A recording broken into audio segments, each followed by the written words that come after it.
We'll guide you through how to make a PDF file on a laptop. If you find this useful, then consider subscribing and liking the video. So there are different things you can do with this. You can go and type some text or paste some text into it, or you can go and add images. It doesn't matter. We're going to guide you through how this works, and it's for free. So what you can do is you can go and open a web browser of your choice. I'm using Microsoft Edge, but you could use Chrome, Firefox, it doesn't matter, or even Safari. What you want to do is come to google.com. You do need to go and have a Google account. I'm already signed in. You can see my profile picture in the top right. Otherwise, there'll be a sign in button, which you can click.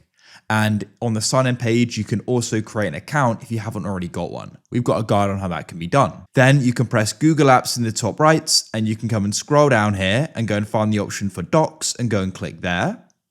Wait for this to load. And then what you can do is go and press blank document.